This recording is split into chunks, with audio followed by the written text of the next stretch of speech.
नमस्कार। आज का ये मैं एक इंटरव्यू आपके लिए लेके आया हूँ, मगर मैं थोड़ा खुद नर्वस हूँ क्योंकि जिनका इंटरव्यू लेने वाला हूँ मैं, उनके सामने बैठना मेरे लिए एक सपने की तरह है। और चीज़ें कविताओं से जुड़ी हुई है, मंचों से जुड़ी हुई है। और अमूमन जब मंच पर कवि देखते हैं, कवि आते हैं, कविताएँ आती है, मगर कुछ कवि ऐसे होते हैं जो अपने आप में पूरा कवि सम्मेलन होते हैं।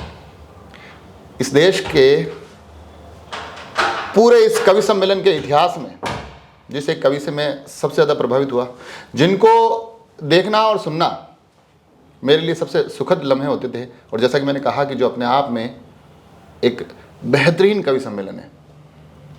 तो हिंदुस्तान कवि सम्मेलनों को कविताओं के 100 साल पूरे हो रहे हैं, और उस एक स्वर्णिम वर्ष में आज मेरे लिए एक स्वर्णिम लम्हा है। मेरे साथ अभी है हिंदुस्तान के एक ऐसा नाम जिनको आप तमाम लोगों ने सुना होगा। अब आपकी स्क्रीन पर जो चेहरा दिखाई दे रहा है वो राजसमंद के लिए अजनबी नहीं है। नाम होता है सत्यनारायण सत्तन। सत्तनदा उनको बोलते हैं, और बड़े ही स्नेह के साथ इस बार गणगौर में ये काव्य पाठ करना है, ये हम सभी का सौभाग्य है। तो सबसे पहले तो आपका हमारे इस शहर में, द्वारकाधीश जी की नगरी में और हमारे इस गणगौर पर्व में आपका बहुत बहुत स्वागत है। जय द्वारिकाधीश की जय हो। कैसा लग रहा है सत्तनदा को एक बार वापस राजसमंद आकर? अपने आप में प्राकृतिक सौंदर्य और प्रभु की लीला से रचित ये स्थान अपने आप में महत्वपूर्ण है, और इसकी महत्वपूर्णता ऐतिहासिकता के साथ धर्म से जो जुड़ी हुई है। तो इतिहास और धर्म की युति के साथ जो संस्कृति और संस्कार जो राजस्थान के लोगों के पास है वो अपने आप में अभिनव है। कविताएं अपना शताब्दी वर्ष पूर्ण कर रही है, और आपको मैंने सुना है कि तकरीबन 68 साल आपने मंचों पर बिताए हैं, इन कविताओं के बीच गुजारे हैं, एक बहुत लंबा दौर आपने देखा है। तो इस सिर्फ एक सवाल पूछूं कि सत्तनदा कविता को कैसे देखते हैं? सत्तनदा के लिए कविता क्या है? कविता पूजा है, कविता साधना है, कविता समाज का दर्पण है, कविता अंतर मन के उच्छ्वास की भावनाओं का प्रकटीकरण है, कविता मंत्र है, कविता यंत्र है, और कविता ही वो वस्तु है जो मनुष्य के चरित्र को बदलने की सार्थकता रखती है। इसके उदाहरण गोसाई तुलसीदास और कालिदास हमारे यहाँ पर मौजूद हैं। कविता का धर्म क्या है? कविता का धर्म है कीरति भनिति भूति भली सोई, सुर सरि सम सब कहाँ हित होई। कविता वो है कि वो गंगा के किनारे पर जाने वाला चोर, अपराधी, पापी, पुण्यात्मा, साधु, संत, फकीर, महंत, सेठ, सेठिया, कोई भी हो, गंगा सबके साथ एक सरी का व्यवहार करती है और उसको पवित्र बना करके भेजती है। ठीक कविता की प्रवाहमान गंगा जब अपनी प्रवाह को लेकर के उत्तरित होती है तो वहाँ पर सभी के हित की मंगल कामना होती है। वो ही संपत्ति काम की है जो दूसरों के सुख में काम आए। कीरति, कीर्ति वही सुलभ है जो सर्वोन्मुखी हो। ऐसी स्थिति में कीरति भनिति भूति भली सोई, सुर सरि सम सब कहाँ हित होई। मेरे को खुद, मैं आया तो इंटरव्यू के लिए था, मगर अभी ऐसा लगा है जैसे मेरे सामने एक देश का सबसे बेहतरीन कवि सम्मेलन प्रारंभ हुआ है। और मैं आपको जब से सुनता रहा, मैंने आपको यूट्यूब पे आपके तमाम वीडियो देखे, मगर क्योंकि मैं खुद भी थोड़ी बहुत कविता लिखता हूँ, एक कवि पूरी ज़िंदगी निकाल देता है कि ये हास्य रस का कवि है, ये श्रृंगार रस का कवि है, ये वीर रस लिखते हैं, इनका व्यंग्यकार है। मगर जब सत्तनदा को सुनते हैं तो एक कविता शुरू होती है व्यंग्य से, वो हास्य में घुसती है, ओज से निकलते हुए कविता में श्रृंगार पर ख़त्म होकर पुनः उसी चौराहे पर आके खड़ी हो जाती है जहाँ शुरू होती है। तो सत्तनदा, माँ सरस्वती का इतना परम आशीर्वाद, आखिर क्या इसके पीछे राज क्या है? राज कुछ नहीं है, माता का आशीर्वाद। एक सबसे बड़ी जो उपलब्धि है वो माँ का आशीर्वाद है। दूसरे, हमारी कविता जो है वो नवरसों के सांचे में ढलती है, और नवरसों के सांचे में ढलने वाली जो रचना धर्मिता है, उस नवरस में हास्य है, रौद्र है, विभत्स है, वात्सल्य है, श्रृंगार है, ओज है, सब है। अगर आप एक अच्छे दर्जी हैं, एक अच्छे टेलर हैं, तो आपको सभी प्रकार के वस्त्र सीते हुए आना चाहिए, चाहे वो महिला का अंग वस्त्र हो या उसका कोई अन्य वस्त्र हो, चाहे पुरुष का कोट हो या पैंट हो, कुर्ता हो या अन्य हो, सभी प्रकार के वस्त्रों को सीने वाला जो टेलर है वही वास्तविक टेलर कहलाने की अपेक्षा होता है। नहीं तो बहुत सारे लोग ये लिखा लेते हैं लेडीज स्पेशलिस्ट तो मतलब वो एक ही पक्ष का काम करना जानते हैं, दूसरे पक्ष के लिए न जाने। कविता एक ऐसा पक्ष है जो सुरसरी सम सबका हित होई, सबके हित की मंगल कामना करती है। उसे स्त्री पढ़े चाहे पुरुष पढ़े, वो दोनों के कल्याण की कामना करती है। कविता दोनों के कल्याण की कामना करती है। मगर कभी कभी अमूमन सत्येंद्र, अभी थोड़ा एक हम खुद नोटिस करते हैं, जब मैंने कविता लिखना शुरू किया तो कवि तो कहना शुरू किया, लोगों ने साथ में साहित्यकार और जोड़ दिया, और मुझे लगता था कि ये दोनों परिभाषाएं अपने आप में बड़ी अलग हैं, इनकी जिम्मेदारियां अलग है। तो सत्येंद्र एक कवि और एक साहित्यकार, इन दोनों शब्दों को कैसे देखते हैं, इनमें क्या अंतर? जहाँ पर साहित्य आकार लेता हो जिस दिल पर, जहाँ पर साहित्य वट वृक्ष के नीचे हुए बैठे हुए बुद्ध के समान बोधिसत्व को प्राप्त करता हो, जहाँ पर उसके ज्ञान की पिपासा अन्यान्य लोगों की प्यास को शांत करती हो। ब्रह्म क्या कहा गौतम ने कि मुझे प्रकाश मिला है, मैं बुद्ध हूँ, मैं बुद्ध हूँ, तो मैं बुद्ध होकर के संपूर्ण समाज की कल्याण की मंगल कामना करता हूँ। और वो संपूर्ण समाज के मंगल कामना करने वाला बुद्ध जो था भगवान के स्थान पर जाकर के बैठ गया। क्योंकि भारतीय दर्शन इस बात की घोषणा करता है कि सर्वे भवन्तु सुखिनः, सर्वे सन्तु निरामयाः, सर्वे भद्राणि पश्यन्तु ना कश्चित् दुःखभाग् भवेत्। इसी बात को मैंने पहले कहा आपसे, अभी थोड़ी देर पहले ही कहा कि कीरति भनिति भूति भली सोई। कीर्ति, कविता और संपत्ति वही काम की है जो सुर सरि सम सब कहाँ, जो सबके हित का लाभ करती हो। तो साहित्य साहित्य, जो हित सहित है वही साहित्य है, जो अहित कारक है वो त्याज्य है जी।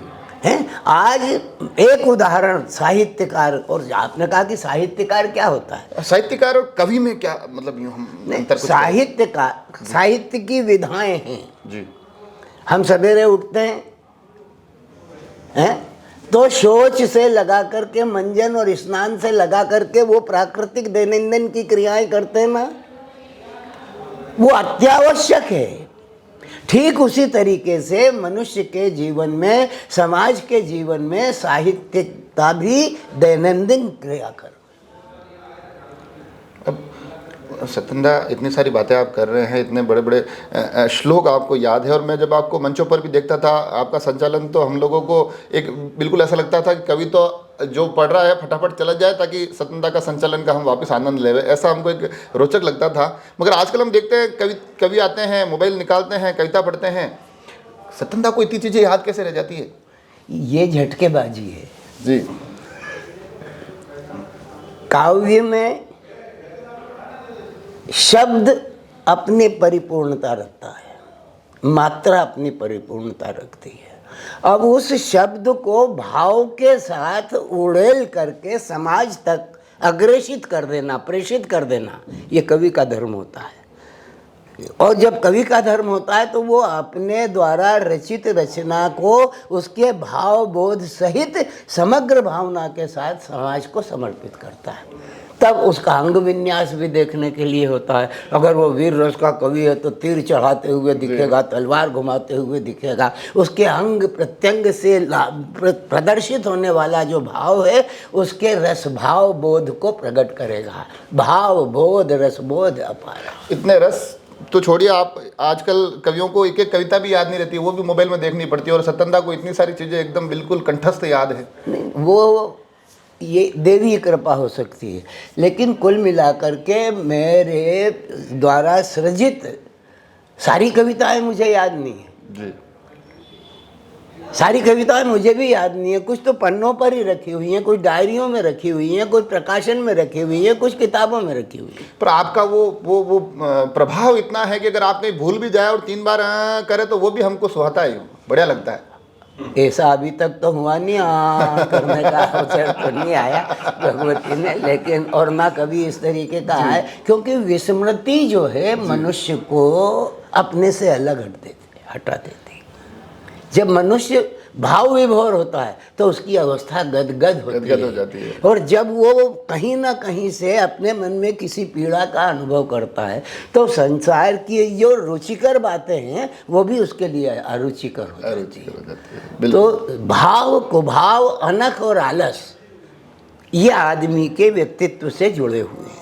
तो मंचों पर आपने इतना एक लंबा बड़ा समय निकाल दिया, 68 साल में, 62 साल कल्पना भी करूँ तो मुझे लगता है कि क्या दौर देखे होंगे आपने।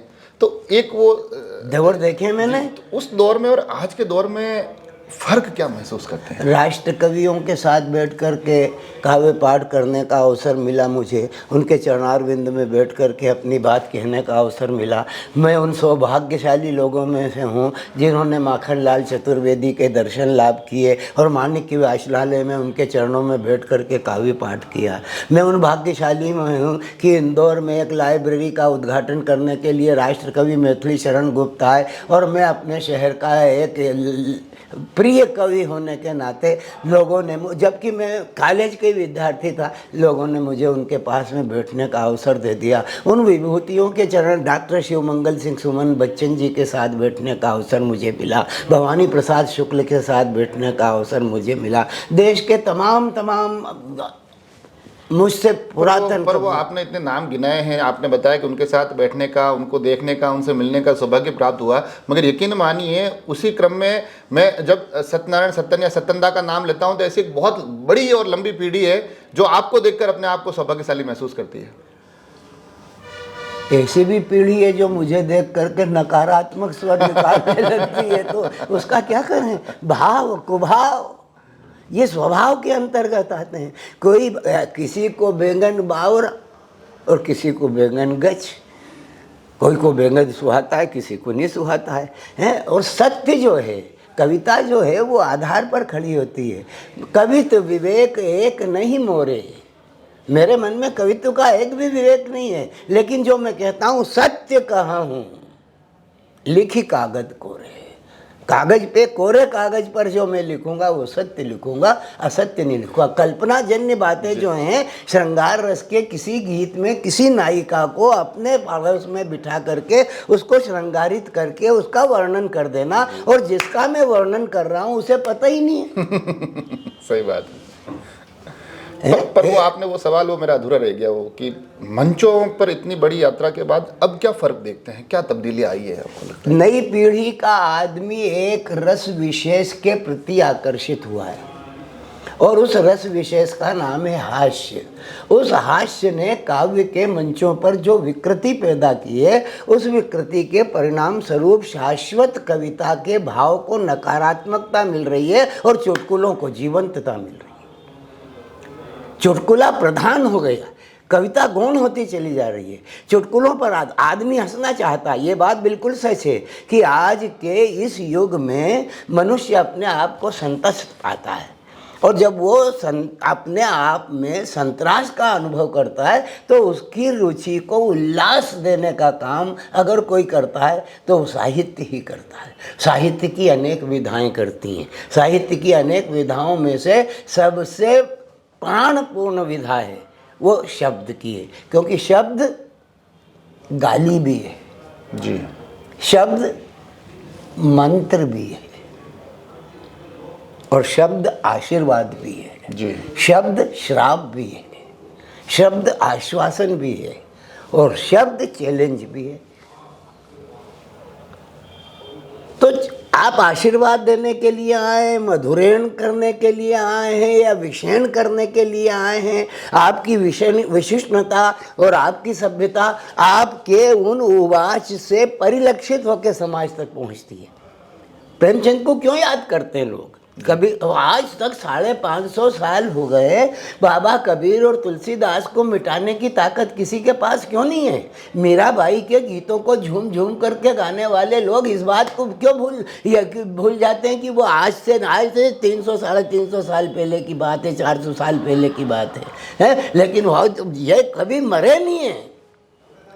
आज भी जब हम खड़े होकर के उनके बारे में कोई बात करते हैं, कोई वार्तालाप करते हैं, और जब हम अपनी अभिव्यक्ति देते हैं, तो हम अपनी अभिव्यक्ति देते हुए ये कहते हैं कि इस कविता के अंतर्गत तुलसीदास यह कहते हैं।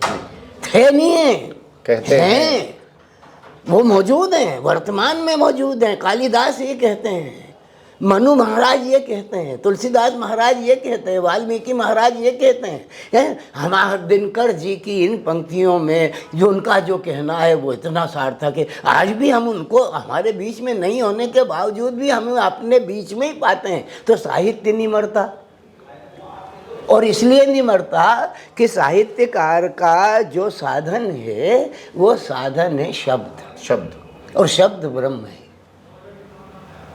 मंत्र बहुत छोटा होता है, मंत्र बहुत छोटा होता है, लेकिन उस मंत्र के अधीन ब्रह्मा विष्णु और महेश होते हैं, सारे देवता होते हैं उस मंत्र के अधीन।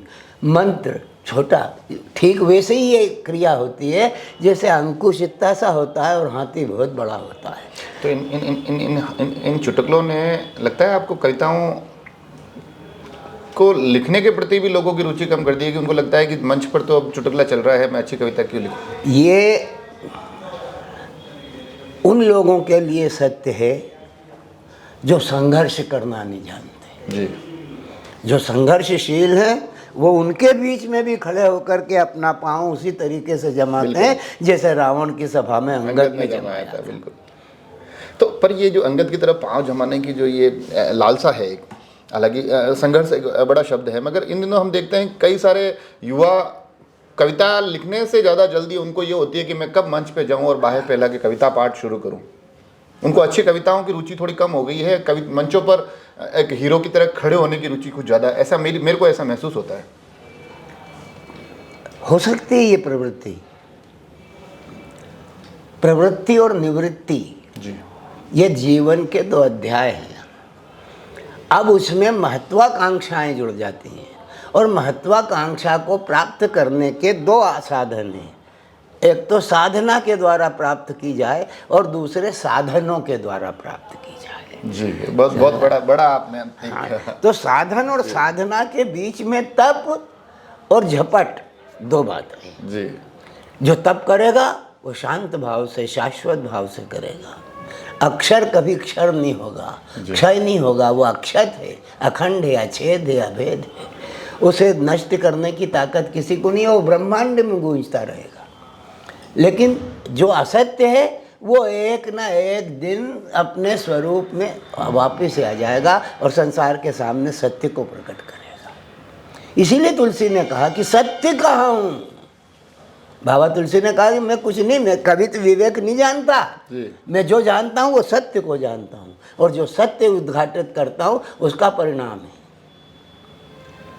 तो कविता में जब सत्य उद्घाटित होता है, मनोरंजनार्थ भी कविताएं लिखी जाती हैं। मैं ये नहीं कहता हूँ कि सारी कविताएं जो हैं वो केवल एक ही विषय पर आधारित, कुछ मनोरंजनात्मक रचनाएं भी होती हैं जो कल्पनाजन्य हैं। उन कल्पनाजन्य कविताओं के माध्यम से हम लोगों का मनोरंजन कर सकते हैं, लेकिन उन्हें मार्गदर्शन नहीं कर सकते। मनोरंजन क्षणिक होता है, मार्गदर्शन मंचों की जिम्मेदारी है मार्गदर्शन देने की भी। ये सच है, आपका कथन बिल्कुल सत्य है कि ये मंचों की जिम्मेदारी है ये, लेकिन इतनी बड़ी भूमिका को निर्वाह करने के लिए वो युग था जब ये जिम्मेदारी जी जाती थी, तब राजवंशी राजा राज करते थे। आज हर घर में राजा पैदा होता है, जनता जिसके माथे पर तिलक लगा दे वो राजा होकर के बैठता है। उन्हें साहित्य की वो चिंता नहीं है जितनी राजनीति की चिंता है। तो राजनीति की चिंता करने वाले साहित्य की चिंतना करते हुए यदि अपने आप की विचारधारा को राष्ट्र से मोड़ करके प्रवाहित होने का प्रसंग करेंगे तो निस्संदेह सुधार हो जाएगा। आपके सामने ऐसा कभी धर्म संकट नहीं आया कि मंच पर कविता पढ़ रहे हैं और कविता कोई राजनीतिक कुछ चीज़ें लिए हुए हैं और वो जिसके खिलाफ है उसी पार्टी के लोग सामने बैठे हो, उठ के चले जाते हैं? जी, कविता ही नहीं रुकती। कविता नहीं रुकती, लेकिन वो जो जिनको लिए अरुचिकर होता है, जिनके प्रति उसकी अभिव्यक्ति की जा रही है, वो लोग उस समारोह का परित्याग कर देते हैं। एक मंचों पर, जैसे कि मैंने भी कुछ मंचों पर गया हूँ और अमूमन कुछ साथी मिलते हैं यहाँ, कुछ कवि गोष्ठी मंच से और इन तमाम संगठनों से जुड़ा हुआ हूँ, तो जब मंच पर जाते हैं तो एक डर रहता है, कुछ दूसरे नाम को सुनते हैं कि अरे यार ये नाम भी आ रहा है तो ये तो बहुत अच्छा धांसू नाम है, ये बहुत जोरदार नाम है। सत्तन दा को भी कभी ऐसा लगा किसी मंच पर कि यार जा तो रहा हूँ पर ये 2-3 नाम बहुत, मतलब मैं कहीं इनके आभा में दब ना जाऊँ? हाँ, तो बहुत बार लगा, एक बार थोड़ी जी, बहुत बार लगा। डॉक्टर शिवमंगल सिंह सुमन के साथ बैठना है, नीरज जी के साथ बैठना है। जब मेरा प्रारंभिक काल था और जब इन महानुभूतियों के साथ में बैठता था तो भय तो लगता था ना कि इतने वरिष्ठ साहित्यकारों के बीच में बैठ करके मैं नन्ही थे तोतली सी भाषा में कुछ कहूँगा तो उसका क्या असर होगा, मेरा क्या होगा, लोग मुझे सुनेंगे भी या नहीं सुनेंगे, या लोग मुझे हटा देंगे। ये भाव तो होता ही था।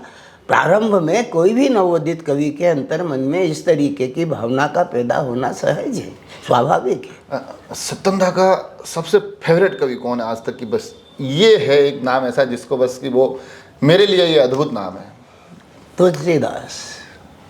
वो तो खैर हम सभी के हैं, मतलब मंचों पर आने के बाद ऐसा कोई नाम कि हाँ ये एक नाम ऐसा था जो मुझे लगता है कि हाँ।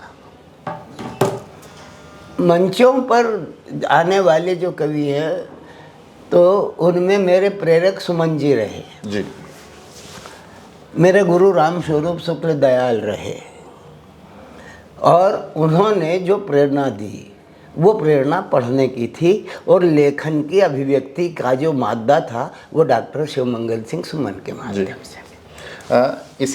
इसी क्रम का एक प्रश्न ये भी कि अब आप हालांकि मंचों पर समय कम देते हैं, मगर जो ये इन दिनों मंचों पर जो तमाम चेहरे दिखाई देते हैं उसमें ऐसे 2-3 चेहरे कौन है जो लगता है कि हाँ इसमें मैं इन चेहरों में बड़ी संभावनाएं देखता हूँ? मैं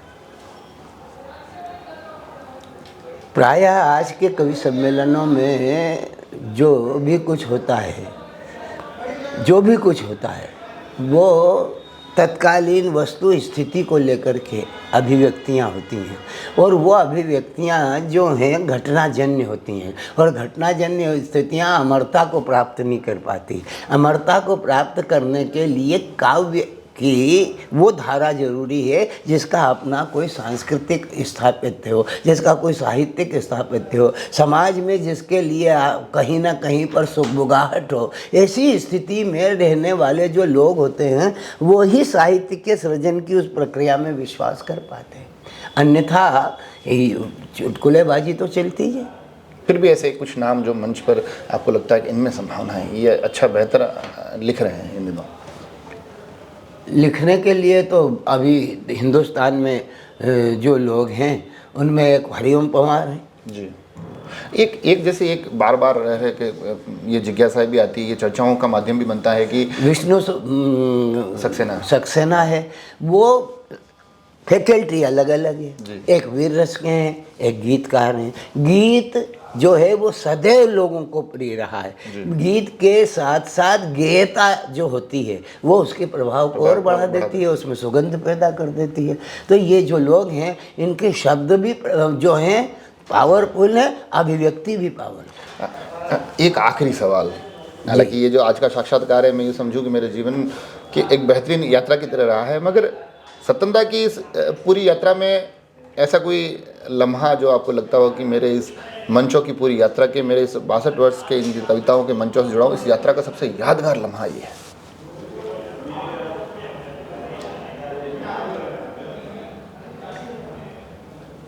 देखिए, तकलीफ भी है, सुख भी है जी। तकलीफ के साथ सुख नहीं रहता, सुख के साथ तकलीफ नहीं रहती, और हो भी तो अनुभव नहीं हो पाती जी। सुख की अनुभूतियों में। तो जिंदगी के ये लम्हे हैं, एक बार जीवन में ऐसा भी होता है कभी आदमी अपनी बात कहना चाहे और नहीं कह पाए जी। तो कवि सम्मेलनों में कभी कभी नहीं, अनेक बार मेरे साथ ऐसा हुआ कि सीनियर होने के कारण मैं बैठा ही रहता हूँ, लास्ट में ही पढ़ना है, तब तक सारी जनता जो है वो चली जाती है। दादा और तक पहुंचना है, दादा तक पहुंचना है। हाँ, ये एक जुमला हो गया है इन लोगों का, ये एक जुमला हो गया, दादा तक पहुंचना है। अगर आपको वास्तव में ये लगता है तो तुम नई पीढ़ी जब मेरे बाद पैदा हो सकते हो तो मेरे बाद बोलने की भी ताकत रख सकते हो। तुम्हें ये चाहिए कि ये वृद्ध आदमी है, बैठा हुआ है, तो इसको मध्य में पढ़वा दें, प्रथम में पढ़वा दें, हैं? लेकिन नहीं, उसकी सीनियरिटी को ध्यान में रखते हुए उसे अंत में ही ले जाते हैं। पर उसका कारण ये भी तो होता है ना कई बार कि सतंदा पहले ही पढ़ लेंगे तो फिर जनता भी पहले ही चली जाएगी। ऐसा सोच है लोगों का। नहीं, ये सत्य भी है, इसमें कोई यूं भी नहीं है कि ये कोई मैं बहुत अतिशयोक्ति वाली बात कर रहा हूं। नहीं, ये सोच है लोगों का।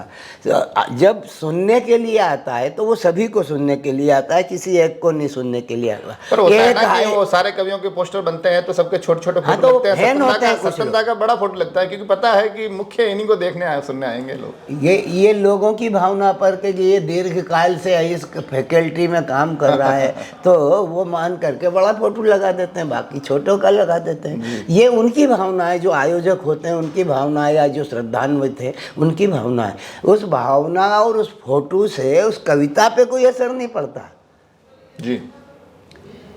वो लोगों की भावना का प्रचार कर देता है, लोक जीवन की भावनाओं को उद्घाटित कर देता है जी। और जब लोक जीवन की भावनाएं उद्घाटित होती हैं तो ठीक है, उसमें क्रम मैं तो नहीं करता क्रम कि मेरा ये क्रम रहेगा, आपका ये क्रम रहेगा। संचालन करते हैं तो यूं दादा को सबसे लास्ट में बुलाते हैं वैसे आप। हाँ जी, निस्संदेह। और जो परंपरा रही है, परिपाटी रही है, परिपाटी ये भी रही है कि जब सीनियर कभी बैठा हो तो बाकी जो क्लास होती है वो मर्यादित रहती है। आज नहीं हो रहा है ऐसा। सही बात है। सबसे ज्यादा उच्छृंखलता उन्हीं के द्वारा की जाती है जो नवोदित है। बिल्कुल। तो अब एक आखिरी में पड़ाव पर जो ऐसे लोग जो थोड़ा बहुत लिख रहे हैं, जो लिखने की कोशिश कर रहे हैं, जिनको उमंग है कि मैं कुछ अच्छा लिखूं, उनके लिए सतंदा क्या कहते हैं? वो प्रणम्य है जी, वो प्रणाम के काबिल है। उनके मन में यह है कि मैं कुछ अच्छा लिखूं और अच्छा लिख करके समाज को सौंप करके चला जाऊं। मैं कवि हूं। प्रेरणा क्या है? तव प्रेरित अनजान, कलम मेरी पहचान। जी। जो सच कह देती है वो काली क्यों है? शाही काली क्यों होती है जबकि वो शरद पूर्णिमा की तरह सच्चाई को उगलती है? उसे तो सफेद होना चाहिए। जी। क्या सच कह देती है इससे जग में काली शाही? क्या सच कह देती है इससे जग में काली शाही? शरद पूर्णिमा है वो तन पर सच के लिए लुनाई, उस कर्तव्य निष्ठ की निष्ठा को तुम उज्जवल कर दो। माँ मुझको ये वर दो, जीवन में जीवन भर दो। जी। कविता जीवन में जीवन भरने के लिए आती है। पात शाख का बीज तो कौन सा है? कविता का बीज है, लेकिन उसकी प्रकटीकरण क्या है, उसका प्रोसेस क्या है? पात पत्ता, पात शाख का, शाख वृक्ष का, और वृक्ष बीज वरदान। जी। एक बीज से ही वृक्ष बन गया। पात शाख का, शाख वृक्ष का, वृक्ष बीज वरदान। गीत छंद में, छंद गीत में, लय में अंतर ध्यान, कल्पना तव प्रेरित अनजान। जी। कलम मेरी पहचान, कलम मेरी पहचान। उतर उतर आती प्रतिपल प्रतिक्षण, माँ कैसे कहूँ सपन साधना रथ जीवन। माँ कैसे कहूँ सपन साधना रथ जीवन। कविता शाश्वत वरदान की तरह उतर कर दिया। जी। तो देखा आपने, मैं शायद अभी मेरे पास वो शब्द नहीं है कि कैसे मैं इस आखिरी लम्हों को आप तक पहुंचाऊं, कैसे मैं जो कोशिश करता हूं कि अंत में कुछ शब्दों को जोड़ तोड़ करके आपको ये महसूस करवा लूं कि लीजिए मैंने एक अच्छा सा एपिसोड बना लिया है। और कई बार अमूमन शब्द खत्म हो जाते हैं और कई बार उन शब्दों का खत्म होना अच्छा होता है। आज जिस एक यात्रा से इस एपिसोड के दौरान गुजरा हूँ, अगर उस यात्रा में शब्द कम पड़ रहे हैं तो मुझे लगता है कि उसमें कुछ बुरा भी नहीं है, मगर यकीनन ये इंटरव्यू, ये साक्षात्कार और ये तमाम बातें सिर्फ एक एपिसोड भर नहीं है। ये कुछ उन बड़ी बड़ी पोथियों की तरह हैं, कुछ उन डॉक्यूमेंट्री की तरह हैं जो आने वाले कई सालों तक न केवल कविता लिखने वालों का मार्ग प्रशस्त करेगी, बल्कि कहीं जाकर कोई कवि सम्मेलन भटका तो उसको भी कान पकड़कर सही राह दिखाएगी। जी हाँ, आप सभी को ये इंटरव्यू देखना चाहिए और कोशिश करनी चाहिए कि यहाँ से हम अपने लिए कुछ बटोर कर जाएं।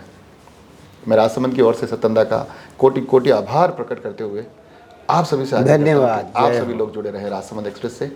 धन्यवाद।